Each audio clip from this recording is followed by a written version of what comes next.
बच्चों में जो हमारा चाइल्ड डेवलपमेंट साइकोलॉजी जो कई अवस्थाओं से होकर गुजरती है, शैशवावस्था,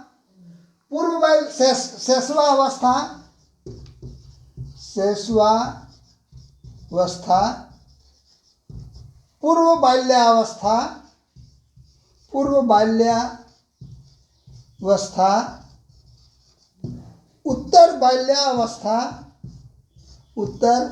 बाल्यावस्था और किशोरावस्था।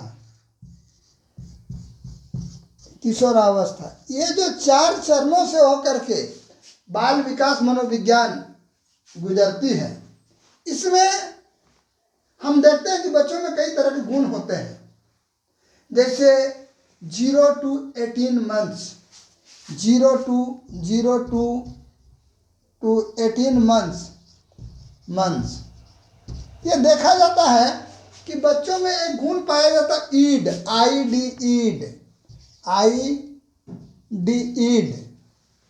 ईड का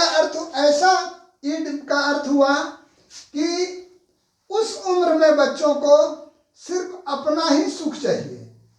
उसको माता को क्या कष्ट है उससे लेना देना नहीं है, क्योंकि बच्चा जन्म लेने के बाद से 3 ही चीज जानता है: चूसना, रोना और कपड़े गीले करना। उसको ये समझ लेना देना नहीं है कि मेरी मम्मी रात भर सोई नहीं है, मैंने बिछावन में कपड़े गीले कर दिए, मैंने मलमूत्र का निकास किया। उसको अपना ही सुख चाहिए। उसको जैसे ही भूख लगेगा वो स्तनपान करने के लिए रोने लगता है। और माँ ऐसा है, माँ का जो ऐसा दिल है कि वो कितनों कष्ट में बीमार भी है तो बच्चे को स्तनपान कराएगी ही, उसके कपड़े हटाएगी ही, उसको साफ सुथरा रखेगी। तो इसको मनोवैज्ञानिकों ने, मनोविश्लेषकों ने ईड कहा है, ईड। दूसरा होता है इसके बाद 18 months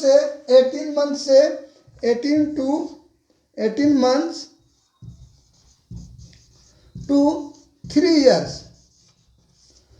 इस बीच बच्चे को एक नया गुण पैदा होता है जिसको हम ईगो कहते हैं।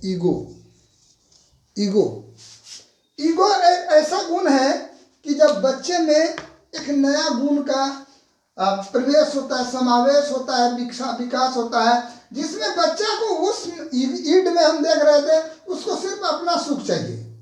लेकिन इसमें धीरे धीरे समझदारी आती है और वो ये समझने लगता है कि मेरी मम्मी कुछ काम करने गई है, पानी लाने गई है या मेरे कपड़े धो रही है, वो उसको समझ में आ रहा है। या वो उस समय उसको माँ का, कि हमारी माँ बीमार है, वो अपने से छोटा वाला भाई है या बच्चा, उसको कहता बाबू तुम चुप रहो, बाबू देखो मम्मी आ। देखिए 3 साल मैंने 18 मंथ्स के बाद से उसमें एक गुण विकास होता है ईगो, जिसमें वो कहता है कि मम्मी देखो, बाबू चुप रहो बाबू। वो उसको खिलाने लगती है अपने छोटका वाला भाई को या जो बहन है उसको।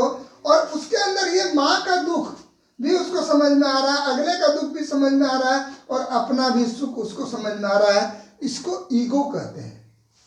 और तीसरा, ये 3 इयर्स के बाद, 3 इयर्स to 5 इयर्स, 3 इयर्स के बाद जो होता है इसको लोग सुपर ईगो, इसको सुपर ईगो कहता है। सुपर ईगो की बात जो होती है, इस उम्र में बच्चा जैसे ही जाता है उसमें ये बात समझ में आती है कि आप मेरी बात समझिए, मैं जो कर रहा हूँ मैं सही। मम्मी आप मेरी बात को समझते नहीं है, पापा जी आप मानते नहीं है। तो उसको लगने लगता है कि मैं जो कर रहा हूँ वही सही है और मेरा ही जो विचार है, मैं जो सोच रहा हूँ, मैं जो कर रहा हूँ वही अच्छा है। तो इस तरह से बच्चों में देखा जाता है। इस बाल विकास मनोविज्ञान के अंतर्गत जो ये 3 चरण है, 3 चरण पर जो ईगो, सुपर ईगो में ऐसा देखा जाता है कि बच्चे को अब ये समझने लगी कि मैं होशियार हो गया, मैं काबिल हो गया, मैं खुद ही अपना निर्णय लेने जान रहा हूँ, मेरे बात को लोग माने, यानी उसमें अपने आप में सुपेरिटी कॉम्प्लेक्स की बात आने लगती है। इस तरह मैं बता रहा हूँ कि ये बाल विकास मनोविज्ञान के अंतर्गत ईड, ईगो, सुपर ईगो की बात जो है बच्चों में जन्म के साथ ही धीरे धीरे विकसित होने लगता है। आज का क्लास यहीं समाप्त हुआ।